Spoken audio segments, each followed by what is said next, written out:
There are hundreds of insurers in Europe, but you only hear of a few when it comes to innovation in the insurance industry. And Baloise is one of them. One ingredient of their secret sauce, cooperation with startup. So let's have a look at one pretty successful and long one. The cooperation between the multi-billion-dollar Baloise and the Insurtech Kasko.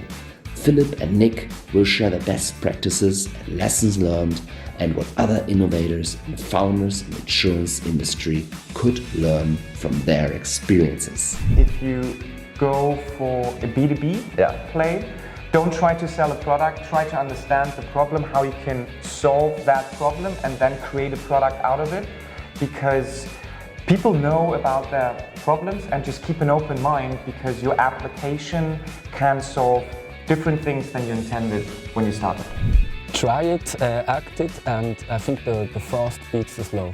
Okay. It doesn't matter how big a company is, but if you are at the sales channel or at the sales point first, and you can spread that, then you have a big advantage. And that's what we achieved now in Switzerland.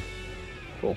So I listen to this. I'm scouting digital and tech trends around the world in order to bring it to you. And I've helped numerous companies to set up ecosystems of digital products and services and to increase their reach with attention hacking.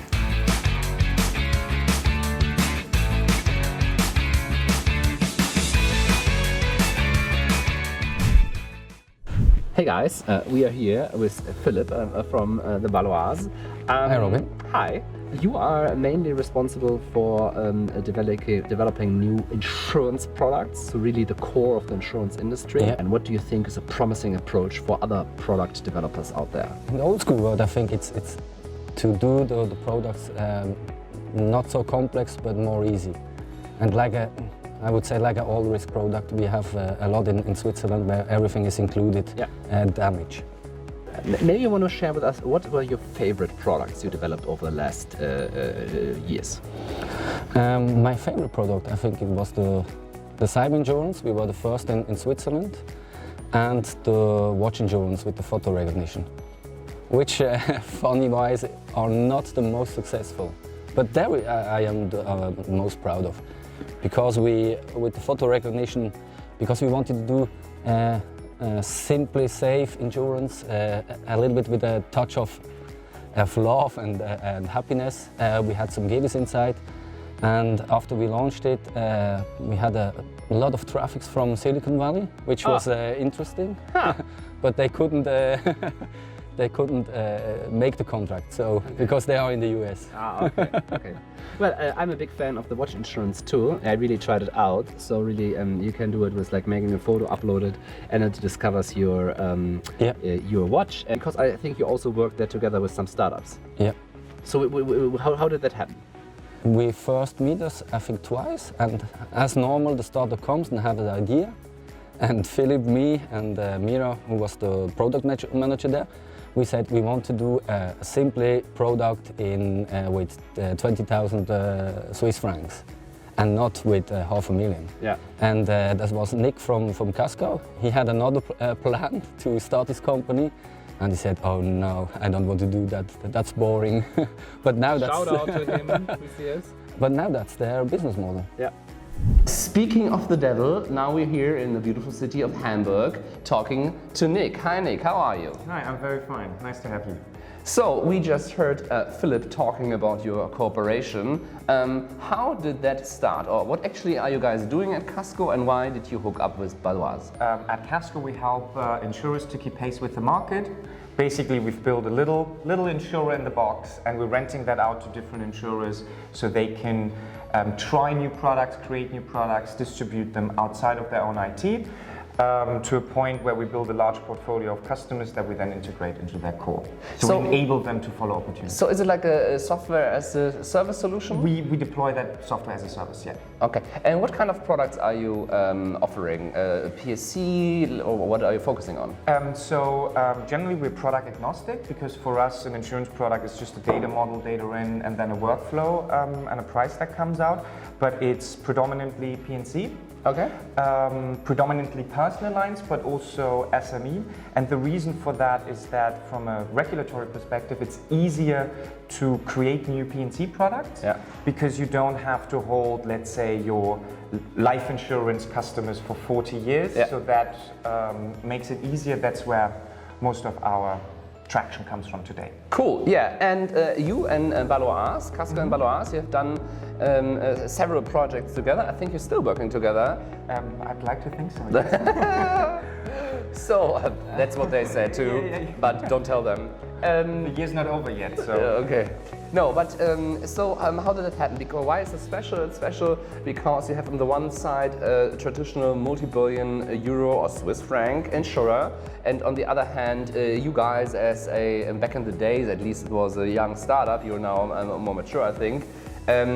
So how did this start off, and how was it? They were one of your first clients, is that correct? So they were not our first client, but they were the first client on our SaaS model. Ah, okay. So our most important customer. So it all happened actually by happenstance. At the time, this was 2016. We were raising funds. We engaged with Go Beyond, who had a business angel network in Switzerland. We didn't get together due to the round because we were too far ahead, but one of their guys said, listen, we also have an insurance customer that we help towards innovation, startup scouting, and that was Baloise. So I remember at the time, we didn't really have that much to offer Baloise because we wanted to provide distribution and we're just building this out in Germany, but I thought, heck, you know, let's go over there. And then I had lunch with Philipp and Mira. Hey, guys. And and then we never looked back. And that's really where we changed our business model towards enabling Insurtech rather than distribution Insurtech.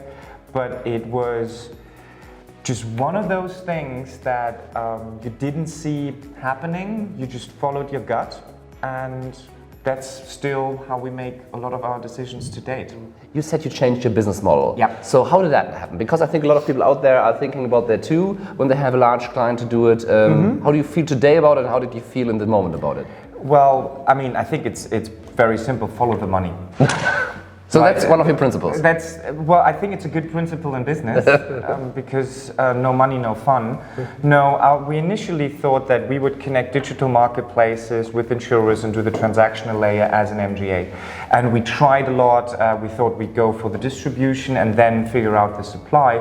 But during that discussion, and this was a fundamental, that was at that meeting with Philipp and Mira, and Philipp said, listen, I don't quite get what you're doing, but it sounds cool. He said that too, by the way. You know, it sounds cool, but I don't understand that distribution ecosystem stuff. I have distribution, I have the product, I don't have the IT capacity. Can you provide that to us? And then I thought, God, I didn't quit my job to put a mobile phone insurance on an insurance website. How boring is that? Then I thought, then I saw what they're willing to pay us, like, pivot. Because you have so much experience in collaborating in this ecosystem, what are your tips or do's and don'ts, for example, startups that are thinking want together to work with you, or in general with corporates? You should have a real and a crystal clear plan. Yeah. What you offer to the insurance. Yeah. Considering what could others learn from it? I mean, you have not only worked together with Baloise, but also like a ton of other insurers in the long time of 2 years, considering your startup time. My question to you is, what are the lessons learned from the startup side? And what did you learn over the course of time? Yep. What would you do again? What would you do differently? So I think if you decide to sell into enterprises, I think the main thing for you to understand is who's your buyer and what's the sales cycle, the decision-making cycle. If you can structure your services in such a way to circumvent a multi-tenant, multi-decision-maker sales process, then there's a very strong argument for that. And this is why we've identified, I mean, we're selling software into insurance companies, but we don't sell software to the IT of the insurers, simply because we don't have the toolkit yet. So we sell into, or we partner with product managers who have a urgency, and we basically just enable opportunities. So, and we price it at such a point that ideally the product manager with his or her budget can make the decision. Then you get started and you'll figure it out along the way, because being outside of a large corporate, it's about trust, it's about creating trust, and that is very difficult in an Excel spreadsheet. The second one is what we always say, because we create new products, new markets, digitalize existing products, but there's a high level of business risk involved. So we try to structure the deal in such a way that we say, guys, let's assume this doesn't work. So if we then look back, because you might not get it right. The money I spent, the resources I spent, I would do it again to figure out whether this works, because you need to follow a portfolio of opportunity. Is there something you wish from corporates, or that they maybe put themselves a little bit in your shoes? What could they do differently? Bureaucracy kills entrepreneurship. And I think and people give lip service to this all the time, but what it really means is you need to let control go and just use the analogies of a startup. In a seed phase where you try to figure out product market fit, your board is very hands-off.